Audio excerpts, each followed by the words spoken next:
I said, if you come back, you'll get to talk to your sister, you'll get to talk to your husband, and you won't have to do the rehabilitation project for us, and we'll treat you better, and made all these promises, and I wanted it to be true. But when I went back, I got stuck there for another 3 damn years. And my sister didn't talk to me, and my husband divorced me. And it was rough. 3 years, I was like in semi-isolation. I had to do manual labor every day, despite the fact that my back and my neck were in bad shape from past injuries. It drove me nuts. I was in so much pain. I mean, I lost my will to live at one point, and they finally stopped harassing me because they were afraid I was going to die on them. I'm like, oh, that would be bad public relations for the church for somebody to die on our premises, because it already happened down in Clearwater. Lisa McPherson died, so we don't want it to happen again. So they finally let me go. But at that point, I didn't want to go. I needed to be taken care of. I mean, I was like a basket case. And anyway, I don't really want to. Obviously, I'm still alive. I made it out. I'm living my life.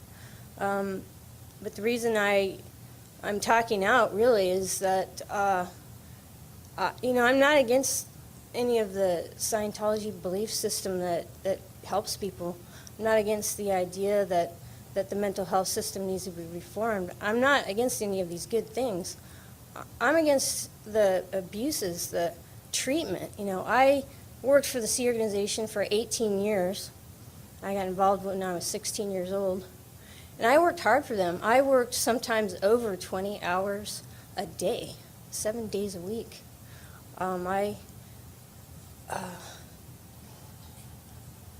For less than 30 cents an hour.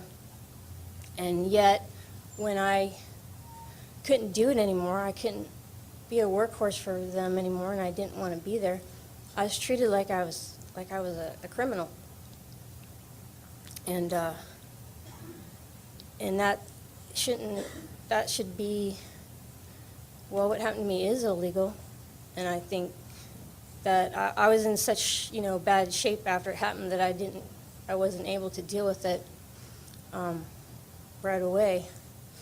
But I am, now able to speak up about it and explain to people that Scientology has a dark side and it needs to be faced, and they shouldn't be allowed to get away with this kind of stuff just because they're a religion.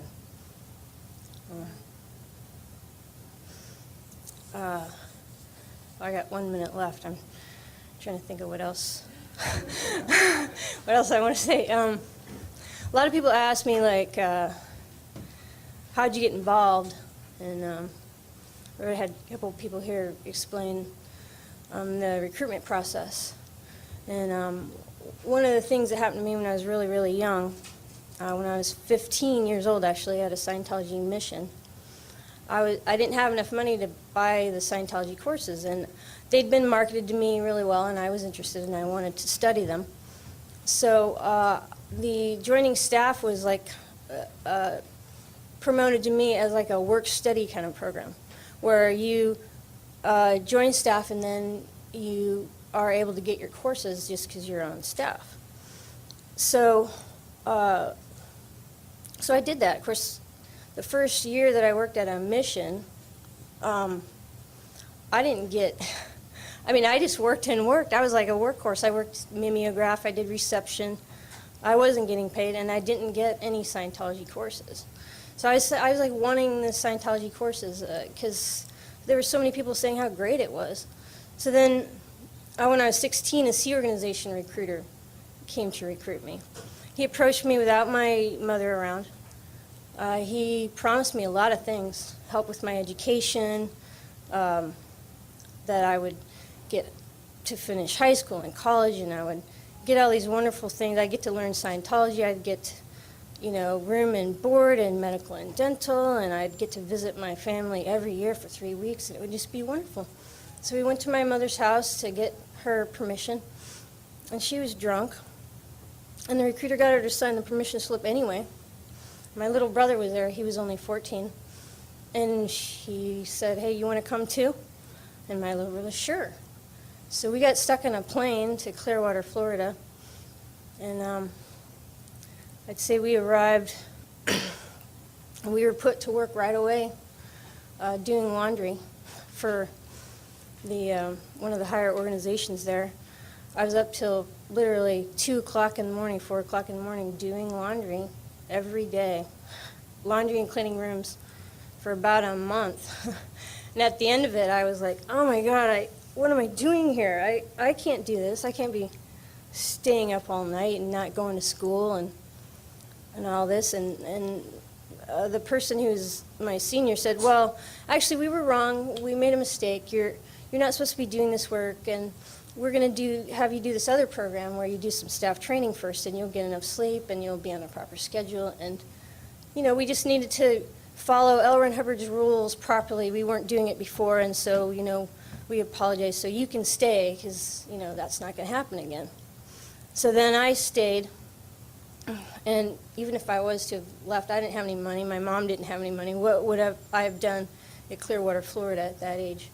So I did the next step, which was some basic staff training, and I had to sign a no-charge invoice for $3,000. I was 16 years old, and I was signing this thing saying that if I left, I would owe them $3,000, and it just kept piling up, like, over the years. I mean, I think by the time I was 17 or 18, I would have owed them $20,000, $30,000 for just staff training. I didn't do any, like, Scientology training. It was just basic administrative stuff, like, here's your 3-basket system, and here's how you write dispatches, and here's how you request, do purchase orders, things like that.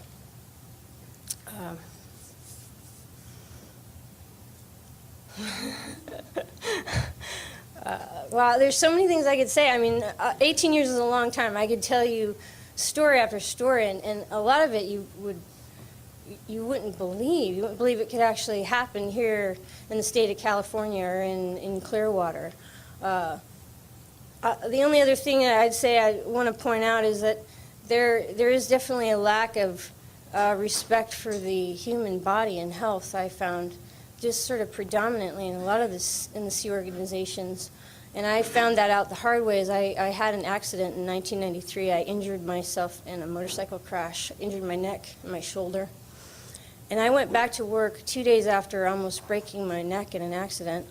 And I want to tell you what I did for a job. You see this guy here with a camera on his shoulder? That's what I did for them.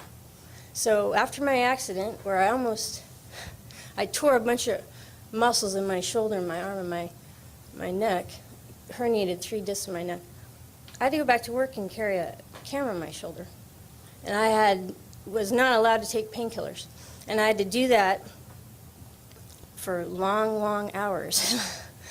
And, man, that was tough. I get people saying, hey, you know, oh, you were nuts, and, you know, and, I mean, in Scientology, I got in trouble for having a nervous breakdown, and I thought, you know, you would too. You would too if you were working over 20 hours a day and you had to carry around a camera on a shoulder that you'd almost broken. It was tough.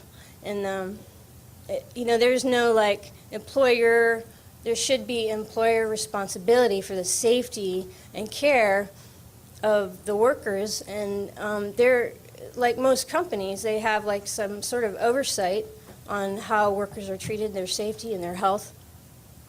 And within the Scientology organizations, there was really hardly any of that.